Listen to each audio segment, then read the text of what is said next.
అధికారుల దగ్గర అతికిస్తూ ఉన్నారు. పేరు చూసినంత మాత్రాన పని ఎవరు చేసినని ప్రజలు మర్చిపోతారని అనుకోవద్దు ముఖ్యమంత్రి గారు. ఈరోజు వాటిని ఇనాగ్రేషన్ చేస్తూ ఉన్నారు.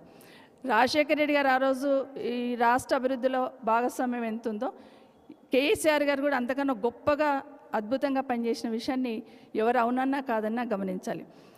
ముఖ్యమంత్రి గారు మాట్లాడుతూ 15 ఏళ్ల కింద ఉన్న ప్రభుత్వం గురించి మాట్లాడతారు తప్పిస్తే ఈ 10 సంవత్సరాలు కేసీఆర్ గారు ప్రభుత్వాన్ని అసలు మాయమైపోతుంది అంటారు చూడండి, అట్లా మాయం చేసేస్తుంటాడు. ఈ 10 ఏళ్ళు ఏమీ లేదు అసలు ఈ రాష్ట్రంలో. ఉంటే అప్పుడు చంద్రబాబు నాయుడు గారు హైటెక్ సిటీ కట్టిండు, మళ్ళీ ఇప్పుడు నేనే వేస్తున్న బీజం అంటున్నారు తప్పిస్తే 10 ఏళ్ళు ఏం జరిగింది అనేది మాట్లాడట్లేదు. హైటెక్ సిటీ అని గొప్పగా చెప్తున్నాం, సంతోషం, బీజం వేస్తున్నారు. కానీ అదే హైటెక్ సిటీలో ఆ రోజు 2009 అప్పుడు 2004లో అదే హైటెక్ సిటీ దగ్గర చూస్తే అండర్గ్రౌండ్ డ్రైనేజ్ లేదు.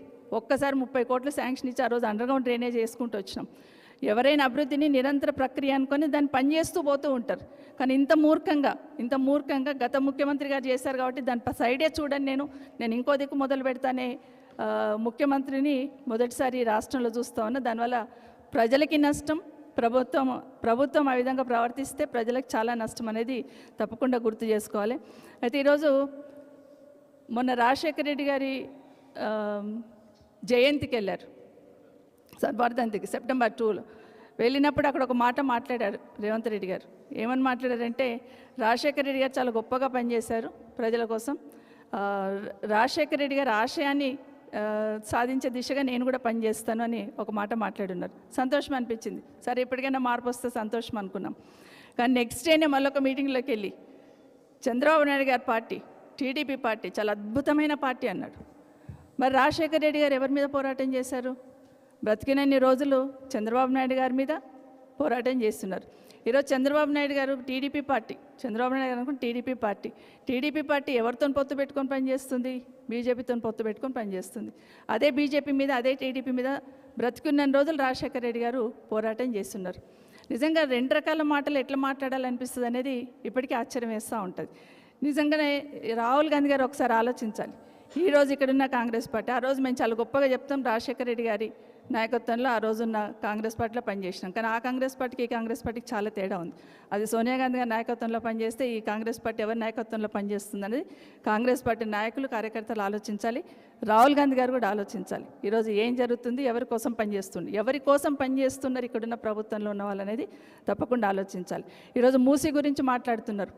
మూసీని ఆ రోజే కేటీఆర్ గారు ఆ రోజే చాలా గొప్పగా మూసీని ఏ విధంగా డెవలప్ చేయాలని ప్రయత్నం చేస్తున్న సందర్భంలో మూసీ పక్కన ఉన్న ఇండ్లకి చిన్న ఇబ్బంది కూడా కలగకుండా చేయండి అనేది కేసీఆర్ గారు ఇచ్చిన ఆదేశం ఆ రోజు. కానీ ఈరోజు ఏం జరుగుతుంది, మూసీ పక్కన ఎవరుంటే వాళ్ళని ముందు తీసి పడేయాలని చూస్తున్నారు తప్పిస్తే చిన్న ఇల్లు, చిన్న గుడిసెలు వేసుకొని ఉన్న వాళ్ళనేమో మూసీ పక్కన తొలగిచ్చేస్తున్నారు. కానీ అదే మూసీ పక్కన పెద్ద పెద్ద అపార్ట్మెంట్లో, పెద్ద పెద్ద షాపింగ్ కాంప్లెక్స్లో కడుతుంటే వాళ్ళకు మాత్రం పర్మిషన్ ఇస్తున్నారు.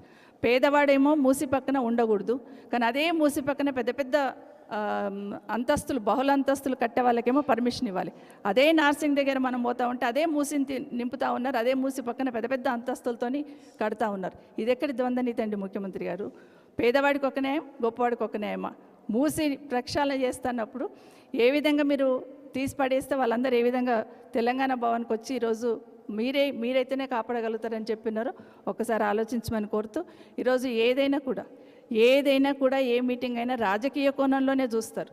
ఏ మీటింగ్ అయినా కూడా ఈరోజు కేసీఆర్ గారు ఈ రాష్ట్రంలో దాదాపు 10 సంవత్సరాల నుండి ఏ విధంగా కష్టపడ్డారు, ఏ విధంగా ఈ ప్రభుత్వాన్ని నడిపించారు, ఏ విధంగా రాష్ట్ర అభివృద్ధిలో కీలకం ఉన్నారు, దేశంలో ఏ విధంగా మొదటి స్థానంలో నిలిచారు. ఈరోజు రంగారెడ్డి జిల్లా దేశంలోనే జీడిపి మొదటి స్థానంలో నిలబడ్డదంటే దాని వెనకాల కేసీఆర్ గారి కృషి కాదా? ఈరోజు ఇదే రంగారెడ్డి జిల్లాలో ఎన్ని ఐటీ కంపెనీలు వచ్చినాయి, ఇదే రంగారెడ్డి జిల్లాలో పెద్ద పెద్ద కంపెనీలు వచ్చిన తర్వాత ఏ విధంగా అభివృద్ధి చెందింది, ఈరోజు మీరు వచ్చిన తర్వాత మీ పుణ్యమని ఏ విధంగా మొత్తం రంగారెడ్డి జిల్లాలో అభివృద్ధి అంతా కుంటుపడింది అనేది ఒకసారి ఆత్మవిమర్శన చేసుకోవాలి. ఏం జరుగుతుంది రాష్ట్రంలో? ఈరోజు యూరియా కోసం దేవుడాన్ని ఏడుస్తూ ఉన్నారు ప్రజలందరూ. దాని గురించి ధ్యాస ఉండదు. ఎంతసేపు కేసీఆర్ని విమర్శించడమే తప్పిస్తే ఏ మూలకు పోయినా కూడా, ఎక్కడ పోయినా కూడా గంటలు నిలబడి యూరియా కోసం ఏడుస్తున్నారు. ఈరోజు ఆడబిడ్డల్ని కూడా యూరియా లైన్లలో నిలబెట్టేసి పాలిస్తున్న తల్లి కూడా అక్కడికి వచ్చి బిడ్డకు పాలించుకుంటూ యూరియా లైన్లో నిలబడ్డదంటే తల వంచుకోవాలి. ఏం జరుగుతుందని బేరీజ్ వేసుకోవాలి తప్పిస్తే అక్కడ కూడా రాజకీయాలు మాట్లాడుతున్నారు. నిజంగా ఈరోజు ఆడబిడ్డలు కూడా 40 సంవత్సరాలు నిండిన వాళ్ళు కూడా గేట్లెక్కి దుంకుతున్నారు యూరియా కోసం అంటే అది మీ వల్లే సాధ్యమైంది.